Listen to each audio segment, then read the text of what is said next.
ഒരാഴ്ച കഴിഞ്ഞിട്ടും വേണുവും ശാകേഷും ഇതുവരെ എസ്.ഐ രാജശേഖരന്റെ കാര്യം വീട്ടിൽ പറഞ്ഞില്ല. അതിനു മുമ്പ് ഭദ്രയുടെ കയ്യിൽ നിന്ന് സ്വത്തെല്ലാം എഴുതി വാങ്ങാൻ അവർ തീരുമാനിച്ചു. അതിനായി മൂന്നാളും ചില കണക്കുകൂട്ടലുകൾ നടത്തി. ഈ ഒരാഴ്ച ഭദ്ര വളരെ വീർപ്പുമുട്ടലോടെയാണ് മംഗലത്ത് കഴിഞ്ഞത്. ശാകേഷിന്റെയും വേണുവിന്റെയും മൗനത്തിനെ അവൾ വളരെയധികം ഭയന്നു. സദ്യയ്ക്ക് സർപ്പക്കാവിൽ വിളക്ക് വെച്ച് അവൾ മനമുരുകി പ്രാർത്ഥിച്ചു. സർപ്പക്കാവിനടുത്ത് നിൽക്കുന്ന ലാങ്കി മരം അതിന്റെ പൂക്കൾ പൊഴിച്ചുകൊണ്ട് അതിന്റെ സൗരഭ്യം അവിടമാകെ പടർന്നു. വീണുകിടക്കുന്ന പൂക്കളിൽ 2 ലാങ്കി കയ്യിലെടുത്ത് അവൾ ഈറനായ മുടിയിൽ തിരുകി. ഒരു പ്രത്യേക മണമാണ് ലാങ്കിപ്പൂവിന്. ഒന്നൂടെ നെഞ്ചിൽ കൈവച്ച് സർപ്പക്കാവിലേക്ക് നോക്കി മൗനമായി പ്രാർത്ഥിച്ചു തിരിഞ്ഞു നടന്നതും വേലിക്കരികിൽ അവളെ തന്നെ നോക്കി നിൽക്കുന്ന ശാകേഷിനെ കണ്ടു. അത്യാവശ്യം ഇരുട്ടായതുകൊണ്ടും മനയിൽ നിന്ന് കുറച്ചപ്പുറത്തുള്ള കാവിലായതുകൊണ്ടും ഭദ്രയ്ക്ക് വല്ലാത്ത ഭയം തോന്നി. ഭയം പുറത്തു കാണിക്കാതെ അവൾ അവനെ കടന്ന് പോവാനൊരുങ്ങി. "ഒന്ന് നിന്നേ." ഭദ്ര അവിടെ തന്നെ നിന്ന് തലയുയർത്തി പിടിച്ച് ശാകേഷിനെ നോക്കി. "ആ അനന്തനെതിരെ അന്ന് കൊടുത്ത കേസിൽ റിട്ടേൺ കംപ്ലയിന്റ് എഴുതി കൊടുത്തതിൽ നിന്റെ ഒപ്പില്ല. അതിൽ നിന്റെ ഒപ്പ് വേണമെന്ന് എസ്.ഐ പറഞ്ഞു. നാളെ അയാൾ വരുമ്പോൾ ഒപ്പിട്ട് കൊടുത്തേക്കണം. ഇല്ലേൽ നിനക്ക് എന്ത് സംഭവിച്ചാലും ആദ്യം ആ വട്ടനെ പൊക്കും. പറഞ്ഞില്ലെന്ന് വേണ്ട." ശാകേഷ് പറഞ്ഞു. ഭദ്ര തലയാട്ടി വേഗം നടന്നു. "ഒപ്പിടില്ലെന്ന് പറയണമെന്ന് കരുതിയതാ. ആ എസ്.ഐയുടെ വൃത്തികെട്ട നോട്ടം താങ്ങാൻ കഴിയില്ല. പിന്നെ അനന്തേട്ടൻ പിന്നെ സഹായിച്ചതിന് ആ പാവത്തിന് ഒരാപത്തും വരാൻ പാടില്ല. അതുകൊണ്ട് തന്നെയാണ് ഒപ്പിടാമെന്ന് സമ്മതിച്ചത്. ഞാൻ മൂലം കുറെ അനുഭവിച്ചു പാവം. ഇനി എനിക്ക് എന്തെങ്കിലും വന്നാൽ കൂടി അദ്ദേഹത്തെ അന്ന് കണ്ടതിൽ പിന്നെ കണ്ടിട്ടില്ല. അല്ല, പുറത്തിറങ്ങേണ്ട ആവശ്യം തനിക്കില്ല." ഭദ്ര ചിന്തയോടെ തന്റെ മുറിയിലേക്ക് കയറി. ഒരാഴ്ചയായി അനന്തം വാലിന് തീപിടിച്ച പോലെ നടക്കുകയാണ്. എല്ലാവരോടും ദേഷ്യം. മനസ്സ് വല്ലാതെ അസ്വസ്ഥമാണ്. കാരണം എന്താണെന്ന് ആൾക്കും അറിയില്ല. ഊണവുമില്ല, ഉറക്കവുമില്ല. ഇതൊക്കെ എന്തുകൊണ്ടാണെന്ന് അറിയില്ല. പണ്ടങ്ങ് ഭ്രാന്ത് വന്നെന്ന് എല്ലാവരും പറയുന്നു. ഇനി ആ ഭ്രാന്തിന്റെ പുതിയ വേർഷനാണോ? ഇനി തുടക്കമെങ്ങാനും ആണോ? ആയാൽ തന്നെ ഈ അസുഖത്തിന് മരുന്ന് വല്ലതും ഉണ്ടോ എന്ന് അവൾ ചിന്തിക്കാതെ ഇരുന്നില്ല. രാത്രിയിലും അത്താഴം പകുതിയേ കഴിച്ചുള്ളൂ. അവൻ ഒരു സിഗരറ്റ് കത്തിച്ച് ബാൽക്കണിയിലേക്ക് നിന്നു. നല്ല നിലാവ്. പൂർണ്ണചന്ദ്രൻ. അവനോട് എന്തോ പറയാൻ ഉള്ള പോലെ അനന്തൻ കണ്ണു ചിമ്മാതെ ചന്ദ്രനെ നോക്കി നിന്നു. അനന്തന്റെ അസുഖത്തിന്റെ മരുന്നാകട്ടെ മംഗലത്തെ സ്വന്തം മുറിയിലിരുന്ന് ജനലിലൂടെ ചന്ദ്രനെ നോക്കുന്നുണ്ടായിരുന്നു. പിറ്റേ ദിവസം പതിവ് പോലെ മംഗലത്ത് വഴിയിലെത്തിയതും അനന്തന്റെ നോട്ടം അങ്ങോട്ട് പോയി.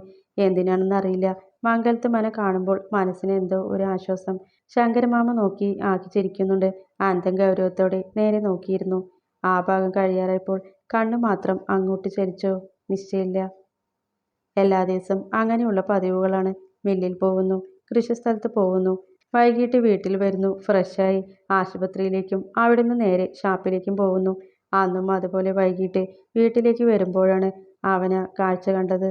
മംഗലത്ത് മനയുടെ പുറത്തെ വേലിക്കരികിൽ നിർത്തിയിട്ടിരിക്കുന്ന കാറും അതിൽ ചാരി നിൽക്കുന്ന എസ്.ഐയും. യൂണിഫോമല്ല, സാധാ മുണ്ടും ഷർട്ടുമാണ്. മുടി ഡൈ ചെയ്തിട്ടുണ്ട്. അനന്തൻ അയാളെ അവിടെ കണ്ടതും അപകടം മണത്തു. പിന്നെ ശങ്കരനും ഡ്രൈവറും ഉള്ളതുകൊണ്ട് അവൻ ശ്രദ്ധിക്കാതെ ഇരുന്നു. എന്നാലും ഉള്ളിൽ അയാളെന്തിനാ അവിടെ വന്നെന്ന് സംശയമുണ്ടായിരുന്നു.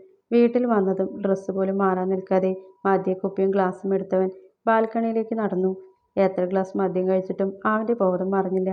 അന്ന് സ്റ്റേഷനിൽ വെച്ച് അയാൾ ഭദ്രയെ നോക്കിയ നോട്ടവും അവളെക്കുറിച്ച് പറഞ്ഞ രീതിയും ഇന്നയാളെ അവിടെ കണ്ടതും എല്ലാം കൂടെ അനന്തൻ കൂട്ടി വായിക്കാൻ നോക്കി. ചിന്തിച്ച പോലെ ഒന്നും ആവരുതേ എന്നവൻ യഥാർത്ഥമായി ആഗ്രഹിച്ചു. ആ ചിന്ത അവന്റെ ഉറക്കത്തെ പോലും ബാധിച്ചു. വൈകുന്നേരത്തോടെ രാജശേഖരനും വേണുവും ശാകേഷും പറയുന്നിടത്ത് ഭദ്ര ഒപ്പുവെച്ചു. വേണുവിന്റെയും ശാകേഷിന്റെയും മുഖം നിലാവ് ഉദിച്ച പോലെ തെളിഞ്ഞു. എന്നാൽ രാജശേഖരന്റെ ചൂഴ്ന്നുള്ള നോട്ടം ഭദ്രയ്ക്ക് അസ്വസ്ഥമായി തുടങ്ങി. അവൾ രാഗിണിയുടെ മറപറ്റി പുറകിലേക്ക് നിന്നു. എന്നിട്ടും അയാളുടെ നോട്ടം നിന്നില്ല. ഭദ്ര അയാളെ പ്രായിക്കൊണ്ട് റൂമിലേക്ക് പോയി. അവൾ ജനലിനരികെ പുറത്തേക്ക് നോക്കി നിന്നു. വാതിൽ പൊളിച്ചിടുന്ന ശബ്ദം കേട്ടവൾ തിരിഞ്ഞു. അവൾ ഞെട്ടി. ശാകേഷ്. അവൻ അവളെ അടിമുടി നോക്കിക്കൊണ്ട് ബെഡിൽ വന്നിരുന്നു. ഭദ്രയ്ക്ക് സംഭരിച്ചു വെച്ച ധൈര്യമെല്ലാം ചോർന്നു പോകുന്ന പോലെ തോന്നി. "നിന്നോട് കുറച്ച് സംസാരിക്കാനുണ്ട്." ഭദ്ര അവൻ പറയുന്നത് എന്തെന്ന് കേൾക്കാൻ അവനെ തന്നെ നോക്കി നിന്നു. "നിന്റെ കല്യാണം ഉറപ്പിച്ചു എസ്.ഐ രാജശേഖരനായിട്ട്." ശാകേഷ് പറഞ്ഞു. ഭദ്ര ഞെട്ടി ശാകേഷിനെ നോക്കി. ഇങ്ങനെ ഒരു ചതി വരുമെന്ന് അവൾ ഒരിക്കലും പ്രതീക്ഷിച്ചില്ല. അവന്റെ മുഖത്ത് ക്രൂരമായി ചിരി വിരിഞ്ഞു. "നിന്നെ വിട്ടുകൊടുക്കാൻ മനസ്സുണ്ടായിട്ടല്ല. അയാൾ ഇങ്ങോട്ട് പൈസ തരാമെന്ന് പറയുമ്പോൾ എന്താ ചെയ്യാ?" ഭദ്ര അവനെ നോക്കി ഒന്ന് പുച്ഛിച്ചു ചിരിച്ചു. "നീയൊക്കെ ഇത്രയും വർഷമായി വിചാരിച്ചിട്ട് ഭദ്രയെ ഒന്ന് തൊടാൻ പോലും കഴിഞ്ഞിട്ടില്ല. പിന്നെയല്ലേ എന്റെ കല്യാണം. എണീറ്റ് പോടാ." ശാകേഷ് അതിന് ഒന്ന് ചിരിച്ചേയുള്ളൂ. അവിടെ കല്യാണ ചർച്ചയൊക്കെ നടക്കുന്നുണ്ട്. നിന്റെ അമ്മയും അനിയത്തിയും അമ്മാവനും ഒഴിച്ച് ബാക്കി എല്ലാവർക്കും സമ്മതമാ. നീയും അവിടെ വന്ന് സമ്മതമാണെന്ന് പറയണം. അവരെയൊക്കെ സമ്മതിപ്പിക്കുകയും വേണം. ഇല്ലെങ്കിൽ ശാകേഷ് പറഞ്ഞു. ഇല്ലെങ്കിൽ ഭദ്ര പുരുകം മാത്രം ഉയർത്തി. ശാകേഷ് ഒന്ന് ചിരിച്ചിട്ട് ഫോണെടുത്ത് വീഡിയോ പ്ലേ ചെയ്ത് അവൾക്ക് നേരെ നീട്ടി. ഭദ്ര ഞെട്ടി പിന്നോക്കം മാറി. അവളുടെ കണ്ണുകൾ നിറഞ്ഞു. ഇപ്പോൾ ഇതിനൊക്കെ പ്രതികരിക്കാൻ നിന്നാൽ നാളെ നാട് മൊത്തം ഇത് കാണും. അല്ല, ഞാൻ പറയുന്ന പോലെ ചെയ്താൽ ഇതൊക്കെ ഇപ്പോൾ ഡിലീറ്റ് ആക്കും. എന്ത് വേണം വേഗം പറ. എനിക്ക് സമ്മതം, ഭദ്ര പറഞ്ഞു. എന്നാൽ എൻ്റെ കൂടെ വന്ന് അവിടെ കൂടെ പറ സമ്മതമാണെന്ന്. ശാകേഷ് വിജയിച്ചിട്ട് ചിരിച്ചുകൊണ്ട് വാതിൽ തുറന്ന് പുറത്തേക്കിറങ്ങി. പുറകെ ഭദ്രയും. ഇടനാഴിയിലൂടെ തന്നെ കേൾക്കാം ഹാളിൽ നിന്നുള്ള ബഹളം. ഭദ്രയെ കണ്ടതും എല്ലാവരും നിശബ്ദമായി. അവൾ തല ഉയർത്താതെ നിന്നു. ആരും എൻ്റെ പേര് പറഞ്ഞ് വഴക്ക് വേണ്ട, എനിക്ക് സമ്മതമാണ്. അത്രയും പറഞ്ഞ് ഭദ്ര മുറിയിലേക്ക് ഓടി. വേണുവിൻ്റെയും ശാകേഷിൻ്റെയും രാജശേഖരൻ്റെയും മുഖത്ത് സന്തോഷം. രാഗിണി രാഘവനും ഞെട്ടി നിൽപ്പാണ്. ഭവിയുടെ അവസ്ഥയും മറിച്ചല്ല. അവൾ ഭദ്രയുടെ അടുത്തേക്ക് ചെന്നു. ചാരിവെച്ച വാതിൽ തുറന്നു. ഭദ്ര ജനലിൽ പിടിച്ച് പുറത്തേക്ക് നോക്കി നിൽപ്പുണ്ട്. ഛേ, ഇത്ര നാളും ഇവരൊക്കെ പറഞ്ഞപ്പോൾ ഞാൻ വിശ്വസിച്ചില്ല. നിന്റെ അച്ഛൻ്റെ പ്രായം കാണുമല്ലോടി അയാള്. നിനക്ക് ആണുങ്ങളായാൽ മതി, പ്രായമൊന്നും പ്രശ്നമല്ലല്ലേ. ചേ, ചേച്ചിയായിപ്പോയി. തെറിയ വായിൽ വരുന്നത്. ഇതിലും ഭേദം പോയി തൂങ്ങി ചാവേടി. ഭാവി വെറുപ്പോടെ പറഞ്ഞ് പുറത്തേക്കിറങ്ങി. ഭദ്രയുടെ നിറഞ്ഞു വന്ന കണ്ണുകൾ തുടച്ചു. പക്ഷെ വാശി പോലെ മിഴികൾ വീണ്ടും നിറഞ്ഞു.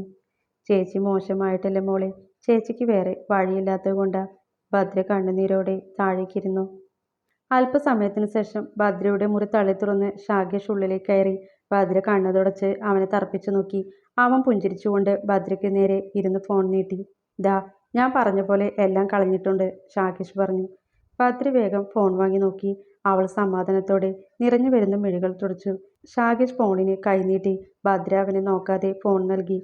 ശാകേഷ് അവളെ നോക്കിക്കൊണ്ട് പുറത്തേക്കിറങ്ങി. ഭദ്ര എഴുന്നേറ്റ് കട്ടിൽ കയറി കണ്ണടച്ചു കിടന്നു. ഉറങ്ങാൻ കഴിയുന്നില്ല. കണ്ണടച്ചാൽ അയാളുടെ മുഖമാണ്. ആ തുറിച്ച ചോര കണ്ണുകൾ ഓർമ്മ വന്നതും ഭദ്ര ഭയത്തോടെ കണ്ണുകൾ ഇറുക്കിയടച്ചു. ദിവസങ്ങൾ വീണ്ടും പോയി. ഇതിനിടയ്ക്ക് ഭദ്രയുമായുള്ള നിശ്ചയം വേണ്ട, നേരിട്ട് കല്യാണം മതിയെന്ന് രാജശേഖരൻ മംഗലത്ത് അറിയിച്ചു. താലി കെട്ടിക്കഴിഞ്ഞാൽ പണം കൈമാറാമെന്ന ധാരണയുമായി. അനന്ത രാവിലെ ഫ്രഷായി താഴേക്ക് ചെന്നപ്പോൾ പതിവ് പോലെ ജാനുമ്മയെ കണ്ടില്ല. ഭക്ഷണമൊക്കെ ഉണ്ടാക്കി വെച്ചിട്ടുണ്ട്. അനന്തൻ കുറച്ചെടുത്ത് കഴിച്ച് വേഗം ഇറങ്ങി. ശങ്കര മാമ പുറത്തു തന്നെ നിൽപ്പുണ്ട്. ജാനു അമ്മ എവിടെ പോയതാ മാമി? അനന്തൻ ചോദിച്ചു. വീട്ടിൽ പോയല്ലോ. ഇപ്പോൾ കുറച്ചായി വീട്ടിൽ എന്തൊക്കെയോ പ്രശ്നമുണ്ടെന്ന് പറഞ്ഞു.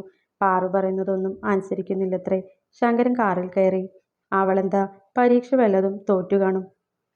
ആയിരിക്കും. ശങ്കരൻ പുറത്തേക്ക് നോക്കിയിരുന്നു. അനന്തൻ കണക്കും ബില്ലുകളും ഫയലുകളെല്ലാം വിശദമായി നോക്കുന്നുണ്ട്. ഇന്ന് അമ്പലത്തിൽ പോകണം. വൈകുന്നേരം മീറ്റിംഗ് ഉണ്ട്. അടുത്ത മാസമാണ് ഉത്സവം. അതിൻ്റെയാണ് മീറ്റിംഗ്. അതുമാത്രമല്ല, സ്കൂൾ ആനിവേഴ്സറി അടുത്ത മാസം അവസാനം. അതിനും ഒരു മീറ്റിംഗ് പറഞ്ഞിട്ടുണ്ട്. പോരാത്തേന് ഇന്ന് മില്ലിൽ പോകണം. ശങ്കരമാമ ഇടയ്ക്കിടെ ഓർമ്മിപ്പിച്ചതാണ്. അനന്തൻ എല്ലാത്തിനും മൂളുന്നുണ്ട്. മൺപാത നേരെ ചെല്ലുന്നത് കവലയിലേക്ക്. കവലയുടെ അടുത്തേക്ക് മേലെടുത്ത ആശുപത്രിയും. കവലയിലെ കടകളുടെ സൈഡ് ഭാഗത്തെ ഒരു ചെറിയ റോഡാണ്. അത് നേരെ പോകുന്നത് സ്കൂളിലേക്ക്. റോഡിന് ഇരുവശവും പാടങ്ങളാണ്. ഇടതുവശത്തെ പാടത്ത് നടക്കാണ് സ്കൂൾ. ഇടയ്ക്കിടെ റോഡ് സൈഡിൽ മരങ്ങളും നിശ്ചിത അകലം പാലിച്ച് നിൽക്കുന്നുണ്ട്. സ്കൂൾ കഴിഞ്ഞാൽ പിന്നെയും പാടം. പാടങ്ങൾ അവസാനിക്കുന്നത് കുന്നിൻ ചെരുവിലാണ്. ആ കുന്നിന് മുകളിലാണ് പ്രശസ്തമായ പാലത്തിക്കര മഹാദേവ ക്ഷേത്രം. ശിവനും പാർവതിയുമാണ് പ്രധാന പ്രതിഷ്ഠ. കൂടാതെ ഗണപതിയുടെയും മുരുകന്റെയും അയ്യപ്പന്റെയും വിഷ്ണു ഭഗവാന്റെയും ചെറിയ അമ്പല പ്രതിഷ്ഠകളുമുണ്ട്. അനന്ത് സ്കൂളിലെ മീറ്റിംഗ് കഴിഞ്ഞ് വേഗം ഇറങ്ങി. ഇനിയുള്ളത് അമ്പലത്തിലെ മീറ്റിംഗ് ആണ്. അതാണെങ്കിൽ രാത്രി 7 മണിക്കും ദീപാരാധനയ്ക്ക് ശേഷം. മനസ്സ് വല്ലാതെ അസ്വസ്ഥമാണ്. യാഥാർത്ഥ്യങ്ങളുമായി പൊരുത്തപ്പെടാൻ ശ്രമിക്കുമ്പോഴും മനസ്സ് വല്ലാതെ ഭയക്കുന്നു. ഭദ്രയ്ക്ക് ഉറക്കമില്ല. അവളുടെ ചിന്തകൾ രാജശേഖരന്റെ കൂടെയുള്ള ജീവിതം ഓർത്ത് ഭയപ്പെട്ടുകൊണ്ടിരുന്നു. താൽക്കാലിക ആശ്വാസത്തിനായി അമ്പലം തന്നെ ശരണം. മഹാദേവൻ കൈവിടില്ലെന്ന് ഉറച്ച ആശ്വാസത്തോടെ അമ്പലത്തിൽ പോകാൻ തീരുമാനിച്ചു. ആർക്കും എതിരഭിപ്രായം ഒന്നുമില്ല. അല്ലെങ്കിലും കല്യാണത്തിന് സമ്മതിച്ചപ്പോൾ മുതൽ തന്നോടാരും പഴയ പോലെ പെരുമാറുന്നില്ലെന്ന് അവൾ ഓർത്തു. ചിലത് ആശ്വാസമാണെങ്കിൽ ചിലത് വേദനയാണ്. അമ്മയുടെ അവഗണന സഹിക്കാൻ കഴിയുന്നില്ല. അതിന് കാരണം അയാളാണ്, വേണു. തൻ്റെ സമ്മതമില്ലാതെ ഈ കല്യാണം നടത്തില്ലെന്ന് അമ്മയ്ക്ക് വാക്കുകൊടുത്തു പോലും. എനിക്കും താല്പര്യമുണ്ടെന്നാണ് അമ്മയുടെ ധാരണ. തിരുത്താൻ നിന്നില്ല. വെറുപ്പോടെ നിൽക്കുന്നത് തന്നെയാ നല്ലത്. ഓരോന്നോർത്ത് അവൾ ധാവണം ചുറ്റി. 5 മണിക്ക് ഇറങ്ങിയാൽ ദീപാരാധന തൊഴുത് മടങ്ങാം. കൃത്യം 5-ന് തന്നെ അവൾ ഇറങ്ങി. ഇറങ്ങും വഴി സർപ്പക്കാവിൽ വീണ് കിടക്കുന്ന 2 ലാങ്കിപ്പൂക്കൾ ഈറമുടിയിൽ ഭംഗിയോടെ വെച്ചു. ഓരോ ചുവട് നടക്കുമ്പോഴും പലതരം ചിന്തകളാണ് മനസ്സിൽ. ഇങ്ങനെ തന്നെ ഓടി രക്ഷപ്പെട്ടാലോ എന്നുകൂടെ ചിന്തിക്കാതിരുന്നില്ല. കവല കഴിഞ്ഞ് നേരെ പാടത്തേക്ക് ഇറങ്ങി. കൊയ്ത്ത് കഴിഞ്ഞതുകൊണ്ട് പിള്ളേർ സെറ്റ് മൊത്തം ഫുട്ബോൾ കളിയുമായി എല്ലാ കണ്ടത്തിലുമുണ്ട്. പടിഞ്ഞാറ് നിന്ന് അടിക്കുന്ന അസ്തമയ സൂര്യന്റെ കുങ്കുമപ്രകാശം ബദ്രിയുടെ മുഖത്തിലും പ്രതിഫലിച്ചു. സ്കൂൾ കഴിഞ്ഞുള്ള വഴിയിൽ ബുള്ളറ്റിൽ കയറിയിരുന്ന് ഫുട്ബോൾ കാണുന്ന ആളെ കണ്ട് ബദ്രിയുടെ കണ്ണു മിഴിഞ്ഞു.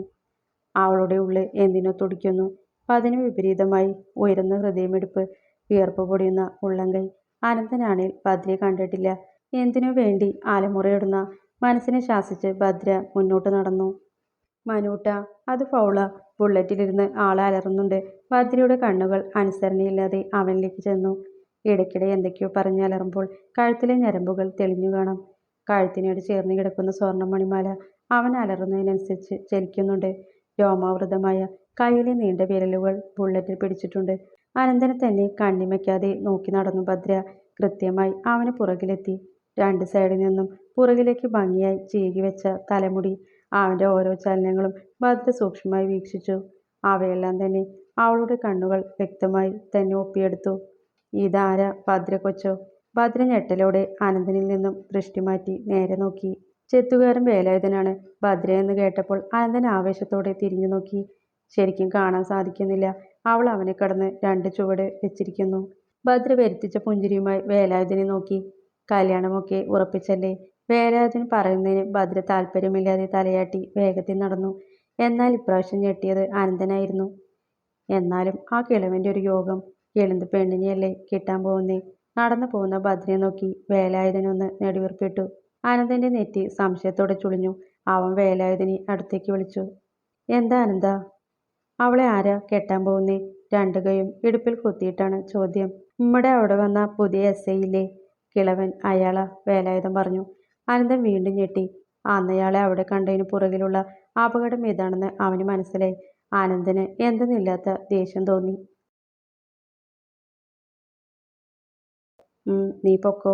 വേലായുധൻ തലയാട്ടി സൈക്കിൾ ചവിട്ടി. അനന്തൻ നിലത്തേക്ക് നോക്കി ഗൗരവത്തോടെ മീശ പിരിച്ചു. ആള് ഭയങ്കരമായ എന്തോ ചിന്തയിലാണ്. വേലായുധൻ ഒന്ന് നിന്ന് തിരിഞ്ഞു നോക്കി. ഭദ്രയെ നോക്കി നിൽക്കുന്ന അനന്തനെ കണ്ട് അവൻ വീണ്ടും തിരിഞ്ഞു. എനിക്കിളവൻ കെട്ടുന്നതൊന്ന് കാണണം. വേലായുധൻ ഉറപ്പോടെ സൈക്കിൾ മുന്നോട്ട് ചവിട്ടി. സമയം 6:30 കഴിഞ്ഞു. ചുറ്റും ചെറിയ ഇരുട്ട് പടർന്നു. കുട്ടികളെല്ലാം കളി നിർത്തി വീട്ടിലേക്ക് മടങ്ങി. അനന്തന് പോവാൻ തോന്നിയില്ല. അവൻ മാവിനരികെ ബുള്ളറ്റ് നിർത്തി അതിൽ ചാരി നിന്നു. ഉദ്ദേശം ഭദ്രയെ കാണണം. ദീപാരാധന കഴിഞ്ഞ് പലരും മടങ്ങി. ഒടുവിൽ അവസാനം നടക്കുന്ന വ്യക്തിയിലേക്ക് അനന്തന്റെ ദൃഷ്ടി പാളി. വേഗത്തിലാണ് നടത്തം. അവൾ അടുത്തെത്താറായതും അനന്തൻ മുന്നിലേക്ക് കയറി നിന്നു. ഭദ്ര ഞെട്ടിക്കൊണ്ട് തലയുയർത്തി അനന്തനെ നോക്കി. നിന്റെ കല്യാണം ഉറപ്പിച്ചോ? അനന്തൻ ഗൗരവമായി ചോദിച്ചു. നീ ശരിക്കും സമ്മതിച്ചോ? അനന്തൻ അവളുടെ മുഖത്തേക്ക് ഉറ്റുനോക്കി. അനന്തൻ ദേഷ്യം കൊണ്ട് കണ്ണടച്ചു. പൊക്കോ. അവൻ വഴിമാറിക്കൊടുത്തു. ഭദ്ര തലയുയർത്തി അവനെ നോക്കി. ചില ഭ്രാന്തന്മാരുടെ കൂടെ കഴിയുന്നതിലും ബുദ്ധിമുട്ടാണ് കാമഭ്രാന്തന്മാരുടെ ഇടയിൽ കഴിയുന്നത്. അത്രയും പറഞ്ഞ് അവൾ മുന്നോട്ട് നടന്നു. ഇതിൽ കൂടുതൽ വ്യക്തമായി തൻ്റെ അവസ്ഥ അറിയിക്കാൻ അവൾക്കറിയില്ല. അനന്തൻ അവൾ പറഞ്ഞത് മനസ്സിരുത്തി ആലോചിച്ചു. എന്തോ കണ്ടെത്തിയ പോലെ അവൻ്റെ കണ്ണുകൾ തിളങ്ങി. അർത്ഥം ഗ്രഹിച്ച അവൻ ക്രൂരമായി പുഞ്ചിരിച്ചു. തിളങ്ങിയ കണ്ണുകൾ ഇരുണ്ടു. അപ്പോഴേക്കും ഭദ്ര നടന്ന് പകുതി എത്തിയിരുന്നു. അനന്തൻ ഗൗരവത്തോടെ ബുള്ളറ്റ് സ്റ്റാർട്ടാക്കി. അപ്പോഴാണ് ശങ്കരമാമയുടെ കോൾ വന്നത്. അവൻ ഫോണെടുത്ത് ചെവിയോട് ചേർത്തു. ഹലോ, എന്താ മാമേ? ഡാ, പാറു കയ്യിൽ ഞരമ്പ് മുറിച്ചു. ഒന്ന് വേഗം വാ, ഹോസ്പിറ്റൽ കൊണ്ടുപോകണം. അനന്തൻ സ്തംഭിച്ചു നിന്നു. പ്രതീക്ഷയോടെ വഴിയരികിൽ മാറി നിന്ന ഭദ്രയെ കണ്ടില്ലെന്ന് നടിച്ചവൻ മേലയിടത്തേക്ക് ബുള്ളറ്റ് പായിച്ചു. ഓ, ഇത്രയൊക്കെ തൻ്റെ അവസ്ഥ പറഞ്ഞിട്ടും ഇങ്ങേർക്ക് മനസ്സിലായില്ലേ? എന്തോ ആഗ്രഹിച്ചത് നടക്കാത്തത് കൊണ്ട് ദേഷ്യം മൊത്തം ഭദ്ര നടത്തത്തിൽ തീർത്തു. മംഗലത്ത് എത്തുന്നതിന് മുമ്പ് അനന്തൻ ഒന്ന് നിന്നു. മംഗലത്ത് പുറത്ത് വേലിക്കരിയിൽ കാറും അതിൽ ചാരി നിന്ന് ഫോണിൽ നോക്കി നിൽക്കുന്ന ഒരാളും. രാജശേഖരനാണ് അതെന്ന് ഗ്രഹിച്ചെടുക്കാൻ അവന് അധിക നേരം വേണ്ടി വന്നില്ല. അവൻ ചുറ്റും നോക്കി. ഇരുട്ട് പൂർണ്ണമായും പടർന്നിരിക്കുന്നു. അവൻ പുറകിലേക്ക് നോക്കി. ഭദ്ര കവല പോലും എത്തിയിട്ടില്ല.